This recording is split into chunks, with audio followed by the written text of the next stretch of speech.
Good afternoon. Two women are fighting for their lives in hospital following a stabbing at a home in Brampton late last night. Peel police have arrested a man in connection with the stabbing. CB24's Steve Ryan's been following the investigation and joins us live with more details. Steve.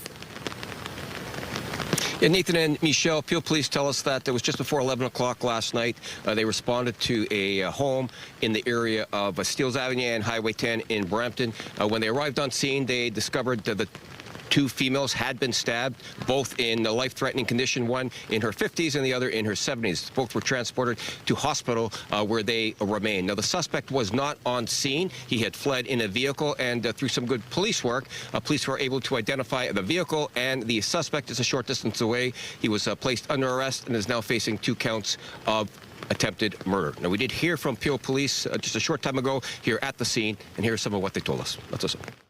The suspect that was on scene did flee the area in a vehicle and was caught a short time later by police. That suspect is a 46-year-old man that is now in custody and currently facing charges for 2 counts of attempt murder. Statistically, if a woman is murdered and or seriously assaulted, statistics tell us that it is most often a past or present intimate partner, and if not a past or present intimate partner, it's often a family member or somebody who the woman at least loved and or trusted. In this case, police tell us that it wasn't an intimate partner situation, but the accused was known to both women. So what the relationship was will be part of the investigation, the motive as well, and there is some suggestion that there might have been some kind of crisis going on with this man when these 2 attempted murders were committed. No threat to public safety. Send it back to you guys. All right. Thank you, Steve. Hamilton police are providing an update on the murder of 16-year-old Faison Awan in Stony Creek last year. Let's listen in. Our investigation has determined that this was a targeted attack involving multiple individuals and multiple firearms. This has been a complex investigation that required the execution of multiple search warrants in both Hamilton and Ottawa. From the start of the investigation, we have spoken to witnesses, collected physical evidence, analyzed video and digital evidence, and diligently followed every lead. This includes the discovery and analysis of new evidence over the last month or so. A culmination of all that has led us to these arrests today. I do want to acknowledge the support of our policing partners who assisted us in this investigation, including the Niagara Regional Police Service, the Peel Regional Police Service, Brockville Police Service, Barrie Police Service, and the Ottawa Police Service. Their assistance was critical in advancing and solving this crime.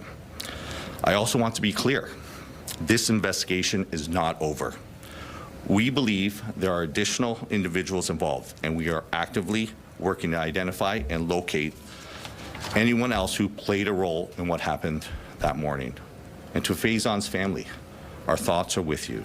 We know that nothing we can do today can undo what has happened, but we are committed to seeking accountability for those who are responsible for this murder. And to the community, if you know something, even if you think it is small or insignificant, we need to hear from you. Information continues to be critical in advancing this investigation. Thank you, and at this point I can take a few questions. So about a month ago you put out a call looking for more information. You say if you see something, say something. Absolutely. How effective was that in coming forward? All right, Hamilton police giving an update on a murder that happened last year. His name was Faison Awan. You might remember he was driving his car, an Acura, and for several kilometers he was being chased in Stony Creek. Bullets fly, he's killed. He lived in York Region, and they didn't know at the time what he was doing in Stony Creek. But today they say he was targeted. They exercised a search warrant, Hamilton and Ottawa police working together. They got new evidence last month resulting in this announcement of arrests. And they say that it's not over. They believe that there are more people involved. Of course, we're going to keep on following this story, and we'll give you more details as we get them. All right, some other news now. The latest in a series of tow truck fires happened at a car dealership in Mississauga early this morning. It happened shortly before 5 in the morning on Eglinton, just west of Dixie. Firefighters say the truck was engulfed when they arrived. Nobody was hurt, and no other vehicles were damaged. Police can't say for sure whether the fire is suspicious. Well, there's major relief for drivers at the pumps today with double-digit declines for both regular gas and diesel. However, analysts are warning those drops may just be temporary. CTV's Beth MacDonell has been speaking with drivers and joins us live now with more. Beth. Michelle, last week at this time in the GTA, gas prices hit nearly $1.85 a liter. Today, that's down to around $1.72 a liter. That's a 13-cent drop. And saving this money on gas prices is important to drivers we spoke with today, but it's not making a big impact on people's pocketbooks just yet.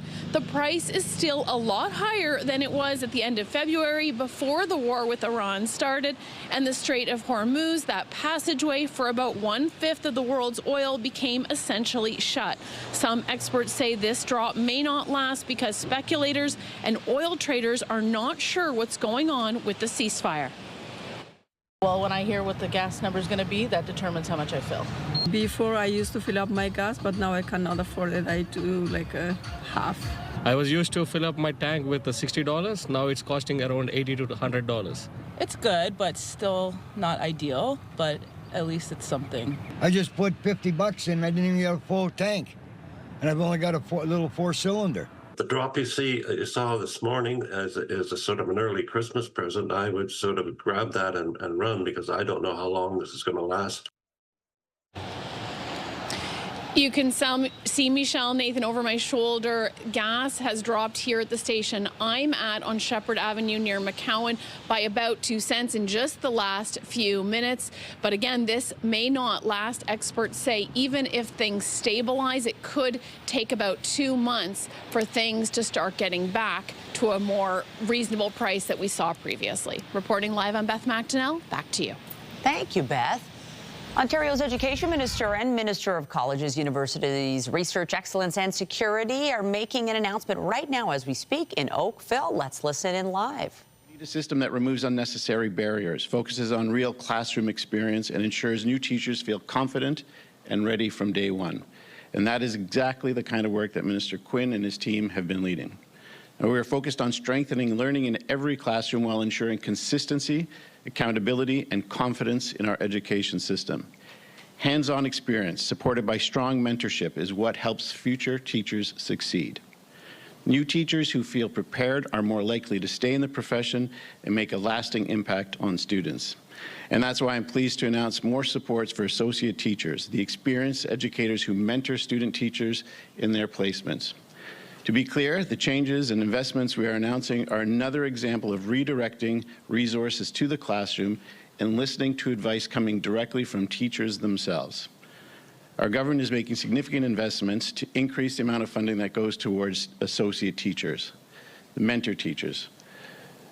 Previously, these mentor teachers would have received a stipend of about $100 to $300 a year. With today's announcement, we are increasing that sixfold to over $635 per mentor placement. Now, I want to just say this. There's not one mentor teacher or associate teacher that I've ever spoken to who says that they are doing this for the money. They're always telling me the same thing. They're doing it to make sure that the next generation of teachers are better prepared to offer our students the best. It will help ensure teacher candidates have access to high-quality placements and that they can learn directly from experienced educators in the classroom. And as I announced last month, we're providing elementary homeroom teachers with a $750 classroom supply card, which is on top of the funding that already goes to schools for supplies in the classroom. But this is all about one thing. It's about making sure our education system is focused where it needs to be, on students and on the professionals who support them each and every day. It is about supporting teachers, strengthening classroom learning, and ensuring our investments are delivering results for students.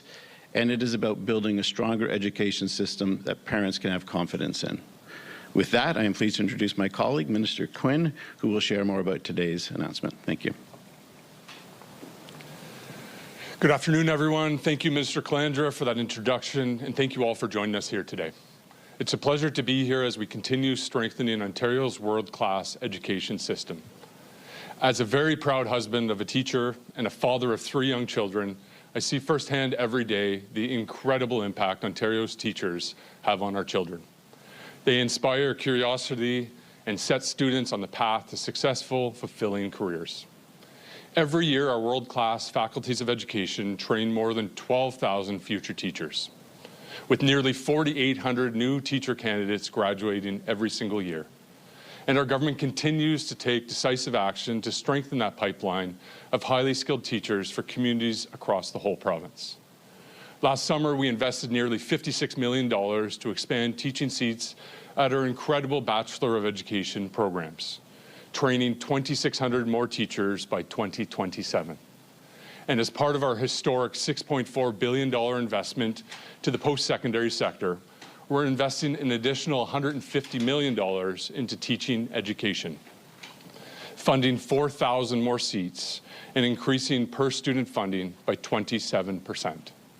But our work does not stop there. If we want to protect Ontario's families' access to high-quality K-12 education, we can not only train more teachers, we must also ensure the training of our future teachers receive is dynamic and cutting edge so that they graduate ready to thrive in today and tomorrow's classroom. That is why in the coming days, Minister Calandra and I are introducing legislation to modernize teacher education. Should the bill pass, we would shorten teacher education from 2 years and 4 semesters to 1 year delivered in 3 consecutive semesters. This change would get future teachers into the classroom faster, jump-starting fulfilling careers and meeting the needs of communities across Ontario. This change would save students up to $3,000 in tuition fees, breaking down both time and cost barriers to becoming a teacher. Our proposed model would also focus on hands-on learning by establishing a minimum practicum length, so students graduate ready to lead in the classroom. In addition to a shortened program, under this legislation, we would explore new pathways into the teaching profession, because we know there are talented, passionate individuals with relevant experience that would make them a better teacher, and we believe they should be recognized for it. For example, those with early childhood education backgrounds or those with work youth experience. By recognizing prior learning, we're attracting the best and the brightest to join the teaching profession, because Ontario's children deserve the very best start to their education. Coupled with the $16 million investment Minister Calandra just shared to strengthen in-class supports for new teachers, this legislation would create a modern system that puts students, both K-12 and post-secondary, first. As both him and I say often, education is about the students. It's about giving students the support they need to succeed, to become engaged members of our communities and our workforce, and to reach their full potential. And that is exactly what this legislation would do for our teachers and our children.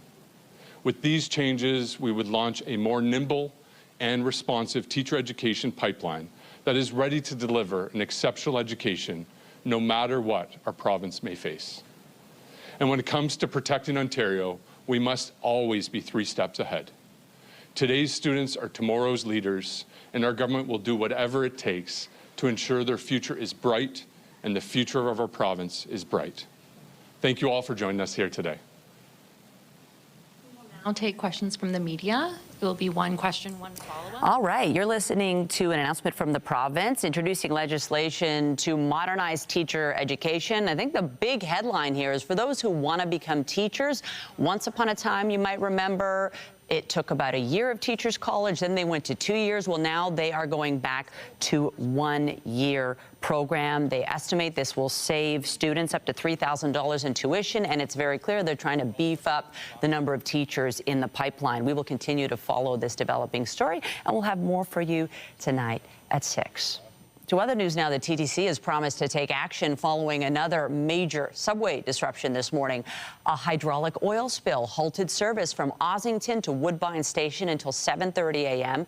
Shuttle buses were brought in and continued to run after service resumed due to delays in getting trains from the yard back onto the line. This is the second hydraulic spill this week, resulting in suspended service. TTC CEO Mandy Blolly has released another statement, which reads in part, for the second time this week, a work car operating during overnight maintenance on Line 2 experienced a hydraulic fluid leak, disrupting the start of subway service. This is unacceptable. I have directed the suspension of the work car fleet, except in exceptional circumstances, pending a full review. Any affected vehicles will remain out of service until we are confident they are safe and reliable to operate. Our focus is clear: prevent a recurrence. I just feel frustrated when, like, I have to rely on it so much, and it's an integral part of, like, not only my work, but visiting, like, family, and in my case, family that's sick, and I can't either do my job or take care of people who desperately need to take care of as much when things that should work don't. I think that we need to really put money in towards upgrading our systems and making sure that we're able to move Toronto and the surrounding areas quicker than we do. Meanwhile, there'll be a service disruption on Line 2 this weekend. There'll be no service between Keele and St. George stations for planned signal work. Shuttle buses will be running instead. Regular service is set to resume on Monday around 6 in the morning. And there'll be no GO train service on the Lakeshore East and Stouffville lines this weekend. Metrolink says the temporary service disruption is for critical track work. During the closure, buses will be running between Durham College in Oshawa and Pickering GO, which will run express to Union Station, as well as Old Elm and Unionville GO. Anyone who uses other stations on the lines is encouraged to use the TTC instead. Regular service is set to resume on Monday. We have more news in a moment, but first, here's a live look at the city this afternoon. Gray skies. We've got rain coming down in most areas. At least we can say it's not going to be a washout for the weekend, but rain is expected on Sunday. Lindsay Morrison has a look at the situation right now. Hey, Lindsay. Hey, Nathan. And yeah, in between, we're going to have a really spectacular Saturday. So that's something to look forward to. But yes, it is pretty unsettled right now as we make our way through this Friday. I'll widen out the radar there so you can see there has been snow as expected for communities east of Georgian Bay today. We are getting rain, no lightning associated with this, but the rain could be pretty steady, at least through the early part of this afternoon. Winds today, we're tapping into a bit more of a northerly wind. So that's keeping our temperature a little cool at this hour. It's 4 degrees right now, only 2 in places like Barrie and Parry Sound. Here's today at a glance. Forecast daytime high about +8. That's still shy of seasonal. Periods of rain, light winds expected, but tomorrow the sun will come out. We'll talk about that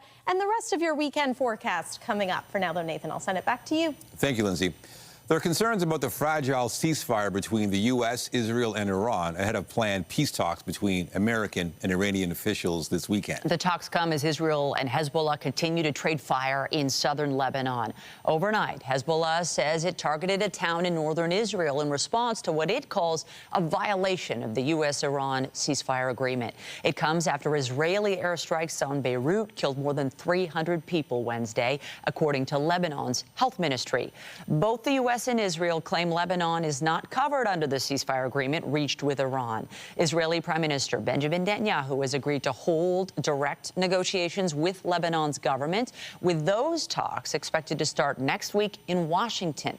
Meanwhile, Iranian and U.S. officials, including Vice President J.D. Vance, are set to begin talks in Pakistan tomorrow. We're looking forward to the negotiation. I think it's going to be positive. We'll, of course, see. As the President of the United States said, if the Iranians are willing to negotiate in good faith, we're certainly willing to extend the open hand. If they're going to try to play us, then they're going to find that the negotiating team is not that receptive. So we're going to try to have a positive negotiation. The President has gave us some pretty clear guidelines, and we're going to see. The Strait of Hormuz remains a key sticking point in negotiations. Iran is continuing to block the key route, citing Israel's continued attacks on Lebanon. U.S. President Donald Trump has criticized that move on social media, calling it dishonorable.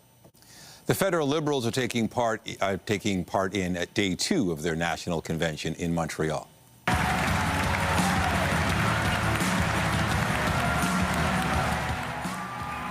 A warm welcome last night for the Liberals' newest member, Sarnia area MP Marilyn Gladu, who crossed the floor to join the party earlier this week. Their convention comes days before 3 by-elections, including 2 in Toronto, where the Liberals could cement a majority government. The convention wraps up tomorrow with Prime Minister Carney to speak to the party faithful in the afternoon. And CTV will have a federal by-election special on Monday, April 13th. It'll begin at 7 p.m. and will be hosted by CTV's chief news anchor and senior editor Omar Sachedina and chief political correspondent Vachi Kapelos. The special will air and live stream on CTV News Channel, ctvnews.ca, Crave, CP24, and B&M Bloomberg.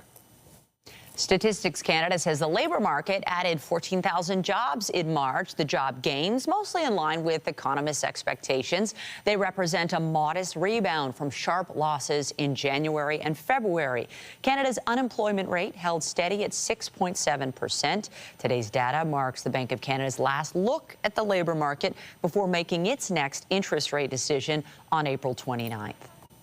Ukrainian officials are urging Russia to extend a ceasefire during Orthodox Easter. The Kremlin announced the ceasefire starting from tomorrow afternoon to midnight Sunday. Ukraine agreed after repeatedly calling for an Easter truce. Today, Kyiv proposed that strikes should not resume after the holiday, drawing a parallel with the ceasefire in the Iran war. But Moscow says the truce with Ukraine is a temporary humanitarian measure, insisting it wants a permanent peace deal. Kyiv describes that as a delay tactic.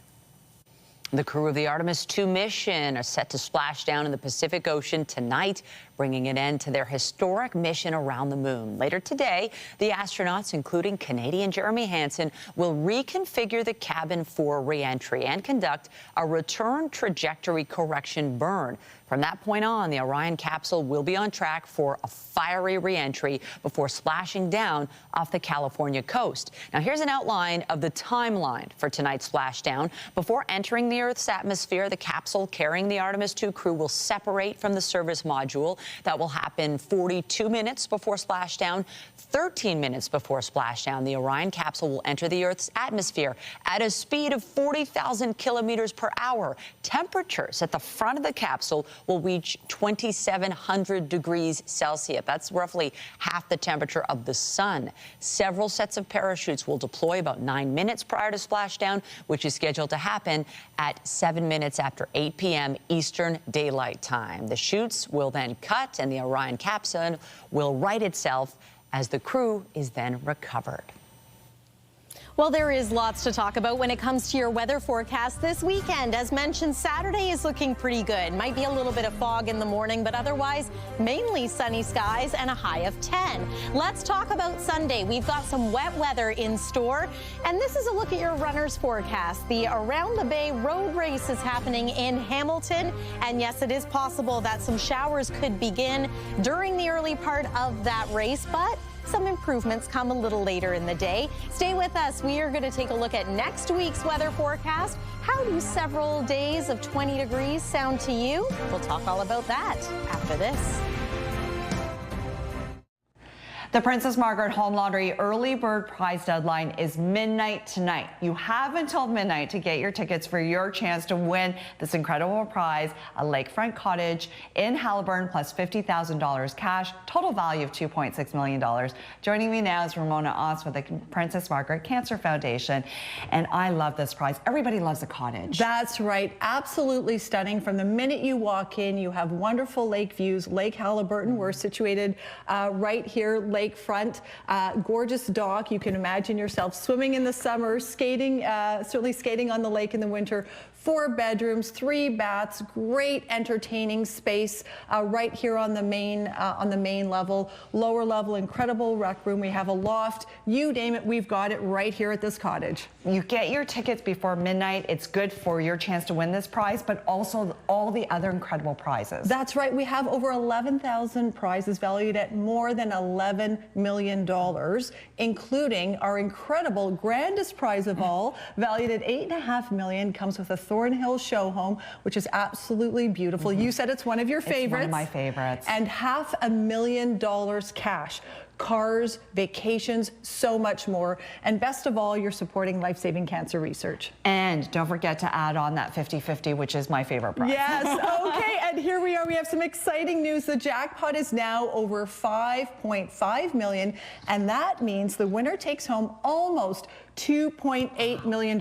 Imagine what you could do with that. We are making millionaires all the time. And this jackpot is growing, and so you've got to add that on to your ticket. It is tax-free if you're the lucky winner. And again, you mentioned that this is all fueling life-saving cancer research. That's right. Every single ticket supports the incredible work at the Princess Margaret. Sadly, cancer is a leading cause of death in the country, and your support of the lottery really fuels breakthroughs every single day. So remember, we're almost, or actually over 80% sold. You don't want to miss out on this incredible cottage, more than 11,000 prizes, and a chance to do incredible work at the Princess Margaret. Get your tickets now, princessmargaretlotto.com. A new exhibition at the Royal Ontario Museum is recognizing Japanese art and culture. The works explore Japan's cultural influence throughout history. CTV's Jessica Smith has been taking in this exhibit and joins us live with more. Jess. Michelle, it is so cool because not only can you come and look at all this beautiful work, but you can actually get hands-on with some of it. We're here at the Royal Ontario Museum, and I'm joined by Akiko Taksui. So talk to me about putting this together, because I feel like you've taken some of the best pieces you have in the collection at the museum and brought it here for this really unique exhibition. Yes, so this exhibition is exploring how Japanese art engage with the human sense of touch. So pieces here are all about, sense of touch. And touch is not only about the haptic sensation, but it's a more psychological impression you have in mind. So. We'll step out of the way so Carol can get a shot of some of just the really amazing artifacts. And I do love the fact that you've brought in things that people can actually touch. Yes. Why did you want to include pieces where you can actually get hands-on and be a part of the exhibition in a way? Yes, because Japanese art, to fully understand the beauty, you have to feel it rather than just looking. So, like for example, here you can try this furoshiki, the wrapping method of Japanese traditional furoshiki clothes. So you can try it here.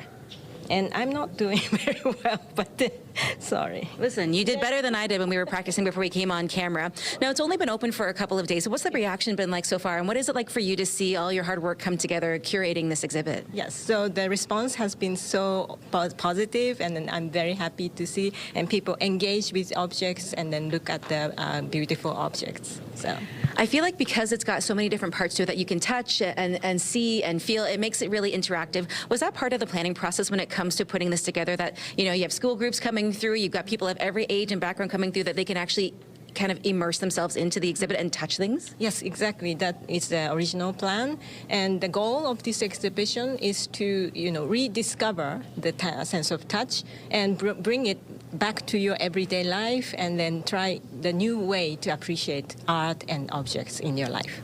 And I heard that if you come on Wednesdays and Sundays, you can actually try some kimonos on. How does that all work? So the volunteer will bring some objects, including kimono, tea-bowl, hand scroll, so you can actually try kimono on. So. Well, it's very cool. Thank you so much. This all runs here at the ROM until September the 7th. I'm going to send things back inside to the studio. All right. Thank you so much.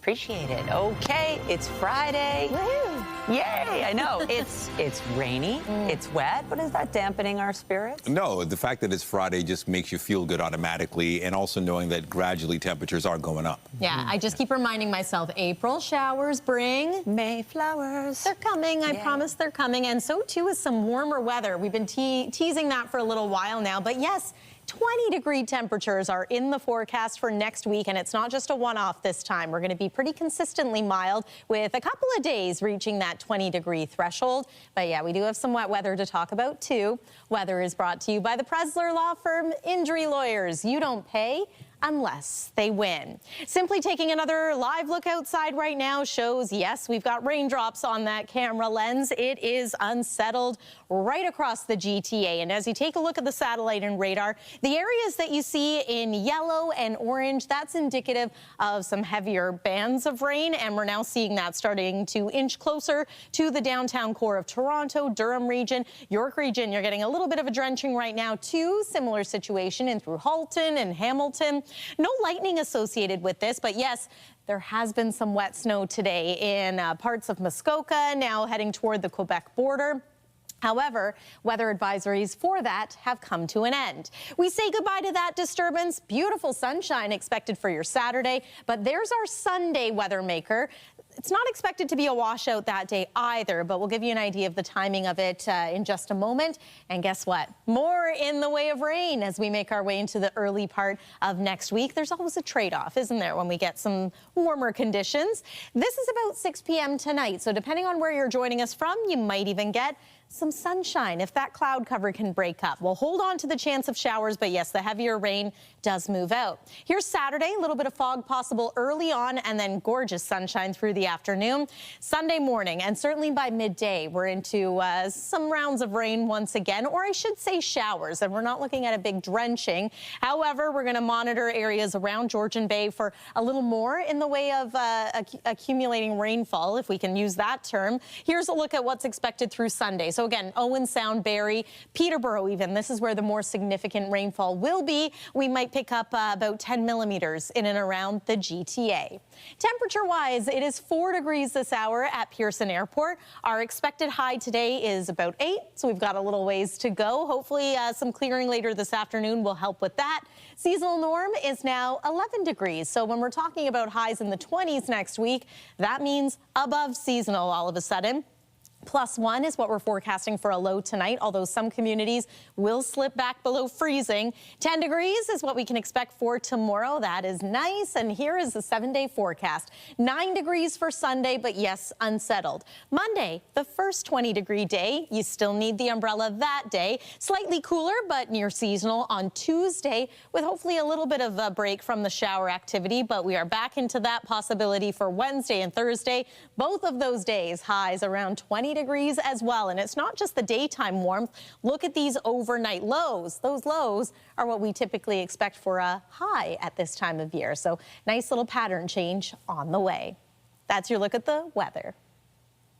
Carry the fire for a world free from the fear of cancer. The Princess Margaret Home Lottery early bird deadline is midnight tonight. Buy early, win more, like the $2.6 million early bird prize package, which includes a stunning Halliburton lakefront cottage plus $50,000 cash. There's over 11,000 prizes to be awarded, valued at over $11 million. Every ticket supports life-saving cancer research. Buy now at princessmargaretlotto.com. Well, golf season in the city is underway. Toronto's 5 public golf courses opened this morning. Councillor Paula Fletcher was on hand at Dentonia Park to help get things started. The other city courses are Don Valley, Humber Valley, Scarlet Woods, and Tam O'Shanter. This is a really great place to start. You can rent clubs. It's a short course. It's a par 3, so it's really open for everybody. And they do have clinics. You can say, I'd just like to take one lesson and then go out and see if you like golf, because it is a growing sport and it's a wonderful, easy way to spend an afternoon with a lot of walking. At least 12,000 steps is what on this course. Tee times can be booked online. Golf season typically lasts until early November. The Raptors will look to tighten their grip on a playoff spot when they take on the New York Knicks in their second last regular season game tonight. Depends on the baseline, so you can try to recover back to your own. B.I. going to throw it down off of Ware, stays with it. Get out of the way, Khalil.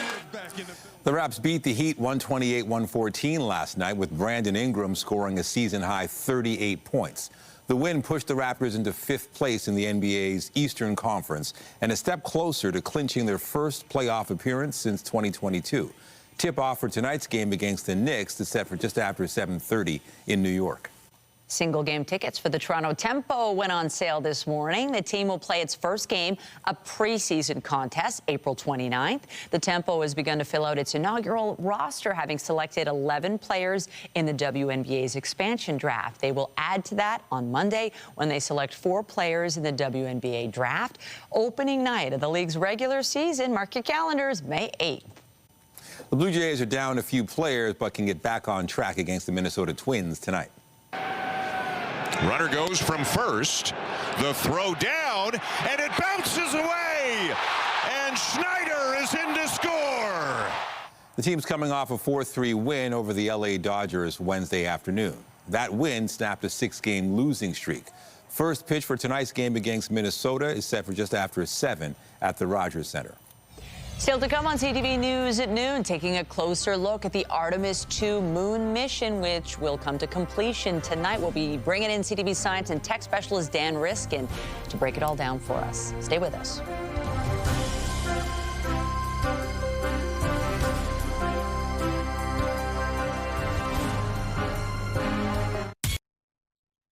Well, all eyes will be on the sky tonight as the crew of the Artemis II mission returns back here to Earth. CTV science and tech specialist Dan Riskin joins us now to talk about the splashdown as well as the crew's historic mission around the moon. It seems like 10 days went by just like that. Yeah, I wonder if it went by like that for them. I bet it was even faster for them because they're going to be remembering those 10 days and talking about those 10 days for the rest of their lives. And it's exciting for everyone.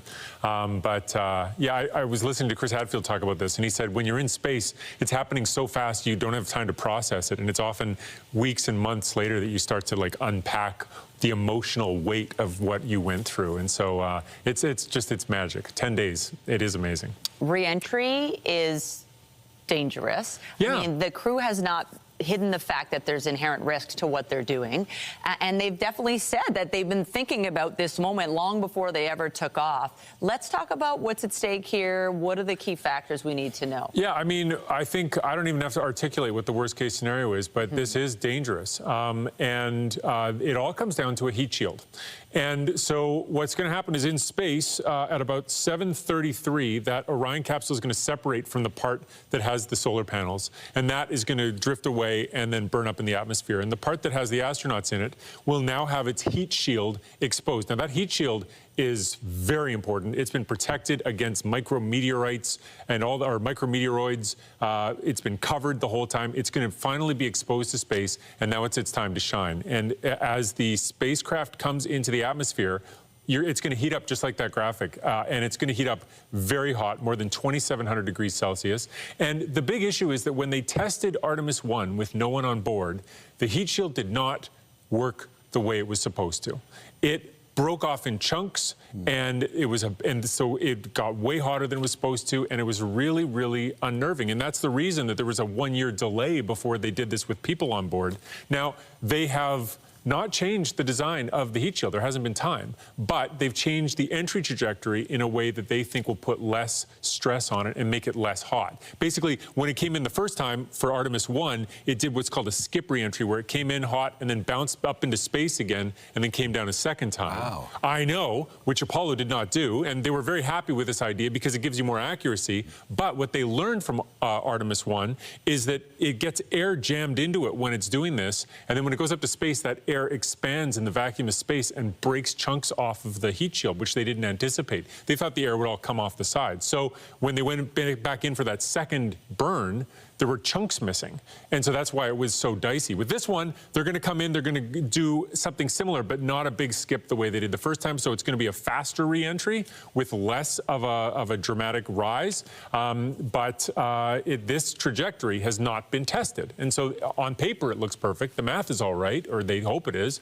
But until somebody's done it, you just don't know. And that's why everybody's kind of going to be holding their breath tonight. You know, you talk about the danger and also how fast they're going. Oh. The speed you can't even fathom. No, you can't. So it's going to be 13 minutes from when they enter the atmosphere to when they're in the water. And over that period of time, the first 6 minutes of it will have no contact with them at all. Because that plasma's burning up the bottom of the heat shield and tearing pieces of it off. It's meant to do that.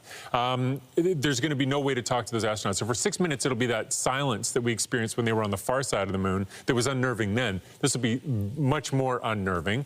And then once we get past that, it goes to parachutes. They have a first set of chutes and then a second set of chutes. A lot of things have to go in sequence, and they have to happen with exact, precise timing. You've got computers that are changing the angle from moment to moment as it comes in.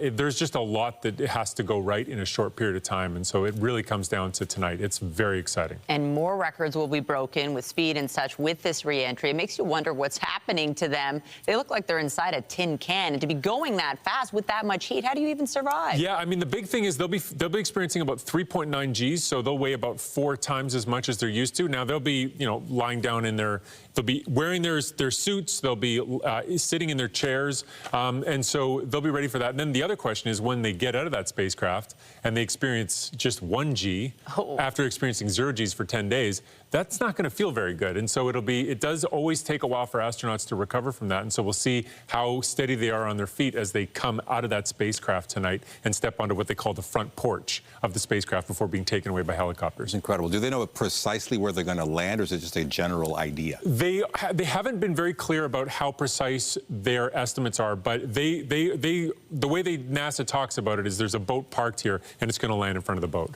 So they seem to believe that they've got it right down, but there are some contingencies if things are funny, if there's a drift of wind or whatever, that they've got other boats nearby so they can get them wherever they land. Yeah, the boats. Yeah, they've been waiting for days. Dan, so great to have you. I'm going to be sad when this is over. We can keep been talking. Great having you in. Yes, it has all along been fun. this journey. I've really enjoyed talking to you about it, and I'm sure we'll have lots more science to talk about because this is the first step of the Artemis mission. So let's keep going. More to come. Thank you, Dan. All right, thanks, Dan. And of course, you're watching CTV News at noon. More news after the break. Stay with us.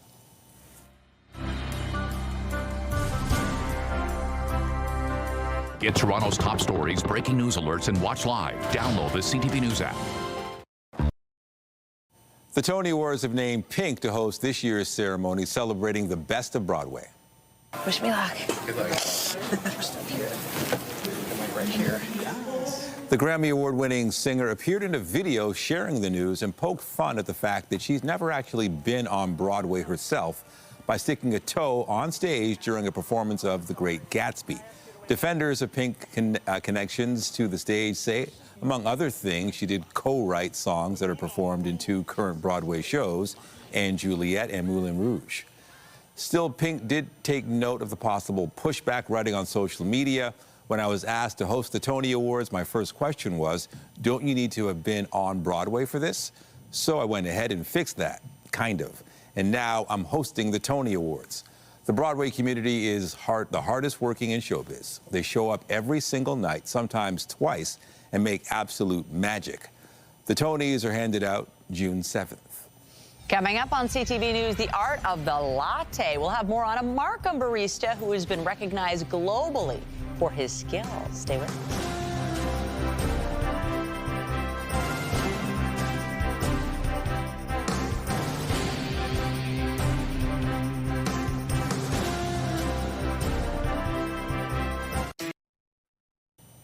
A barista in Markham has been recognized globally for his latte art. Now he's preparing to show off his skills at the World Latte Artists Championship next year.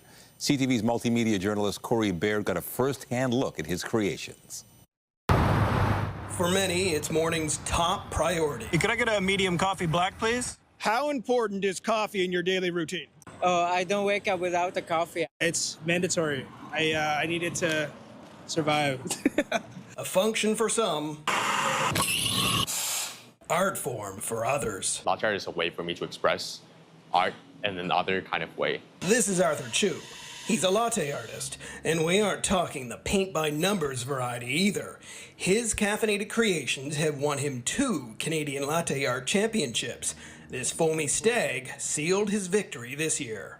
So this one is the background, which is a tree. And then the antler of the stag, his eye, his ear, his nose, his facial structure, his front legs, his back leg. He traded in a business degree for the art world, a coffee mug, his chosen canvas. Distributing the grinds gently. Arthur's about to take his show on the road. Next stop, the 2027 World Latte Art Championships. The animal that I'm going to feature on the world stage would be a tiger, a stag, and a timber wolf as well. His designs are intricate, but he says success isn't complicated. Just outwork your competition. In my day offs or even after shifts here, is that I practice at least 50 cups per day. With hands this steady, he's clearly not sampling too many of his creations. 2 national titles makes you a big deal in the coffee community, and here at Markham's Hatch Coffee Roasters, customers frequently seek him out. I do take requests, but then if you see a line here, I probably don't. Corey Baird, CTV News, Markham. Okay, I do love my coffee. That looks pretty good. He's I want talented. one of those. I think, well, whatever. It's It's nice, nice and warm on a day like this too. We need a little caffeine. I know. Look how gloomy that is. It's pretty rough. But you know where the weather's a little better today, and this is a good thing, is off the coast of California, because of course that's where the splashdown is going to be happening. Just offshore from San Diego. There's so many factors that come into play here weather-wise, including wave heights, making sure there's no rain, and of course cloud and wind. So right now it looks like a go. 21 degrees in San Diego. Local time when that splashdown is expected to occur. We've got rain here locally. We will be dealing with this for the next hour or so. Tonight, drier, just a chance of a shower. Cloud cover and 7 degrees. Overnight tonight will be at about +1 for a low. There's tomorrow. It's a nice looking day. 10 degrees, mainly sunny skies, sunny, seasonal. And then Sunday, we're back into some wet weather with a similar temperature, but things do start to heat up for next week. Couple of days where we are likely to reach 20 degrees. But yes, you're going to need to keep that umbrella handy right through the middle part of next week. But I think many of us will take that trade-off. Nathan Not and bad. Michelle. Thanks, Lindsay. And that's it for CTV News at noon. Remember, you can get Toronto's breaking news all day long on CP24 and at ctvnewstoronto.ca. For Lindsay Morrison and all of us here, have a pleasant afternoon. I'm Michelle Dubé. And I'm Nathan Downer. Be sure to join us later for CTV News at 5 and 6.